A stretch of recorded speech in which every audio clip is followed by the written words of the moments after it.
Hi, Kerry here again, and today I want to give you my thoughts upon finishing the Absolute book by Elizabeth Knox. Managed to finish this a couple of days ago on Sunday, and I have mixed thoughts about it.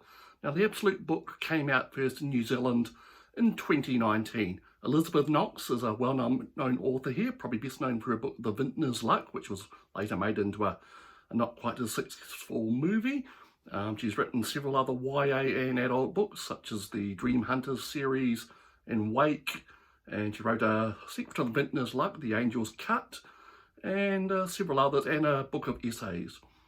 Now, when the Absolute book came out in New Zealand, it was lauded by critics as a major new voice in fantasy fiction and all sorts of things like that. I'm not sure if those same critics had actually read much fantasy, but I see things a little differently. Now, what's it about?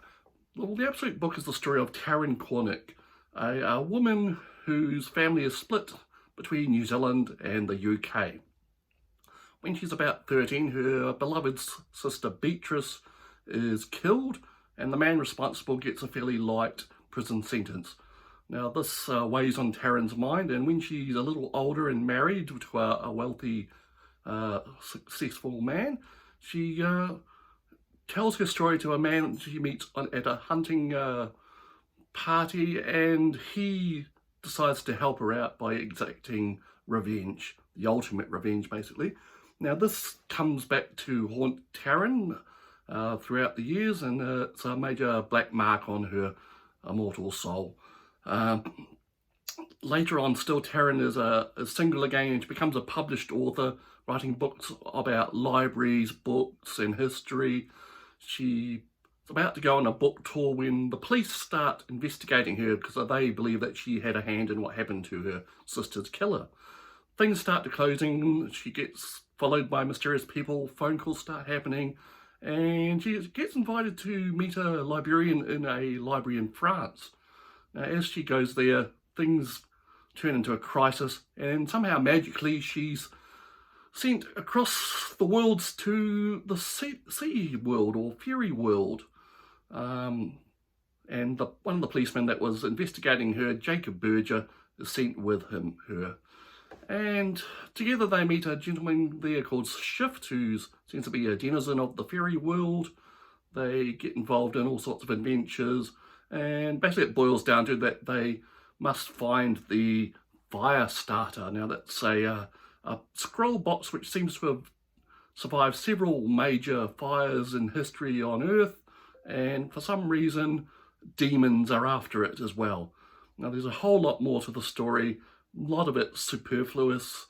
My major hang-up about it to start with is that within a short order, these people from our world have been introduced to the concept of gates between worlds, other worlds themselves, fairy people being real, demons being real, heaven and hell being real,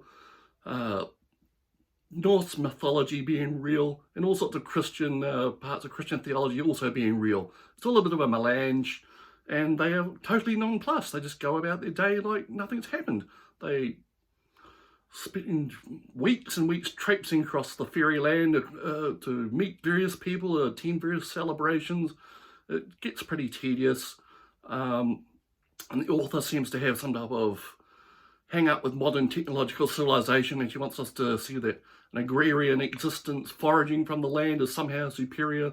The fairy don't have much technology, and for things like cleaning and medicine they use magic spells, and for heavy work they create force-beasts, invisible creatures which do all the hard work.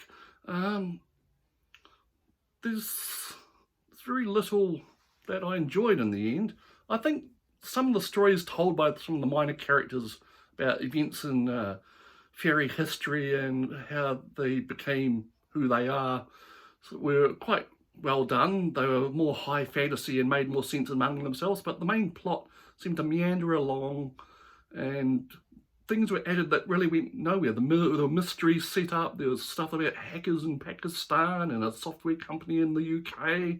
All really came to nothing. It was all just part of the plot that was jettisoned when the author seemed to become enamored with her creation of the character Shift.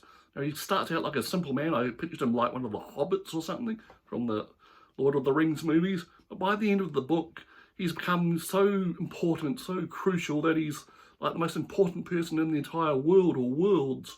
And I just didn't feel that rang true. And some of the decisions that Taran and the policeman, Jacob Berger, make are quite mystifying. If I was in their place, I certainly wouldn't make those choices. And the author does also seem to like to put her characters through lots of physical trauma. They're beaten up, stabbed, otherwise traumatized, and there's really no reason for it. It doesn't really change the main plot. So that was my thoughts on the Absolute book. There's some great world building in there perhaps, but it all really doesn't come together for me. I just thought it was overblown, and in the end, when the Major MacGuffin is found, it's all over with a whimper within a few pages.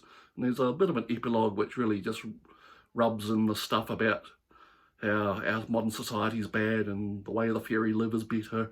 So that was my thoughts on the Absolute book. Could have been better. I wish I had enjoyed it more, but I'm going to have to go against the local critics and say it was a bit of a misfire for me. Okay, thank you.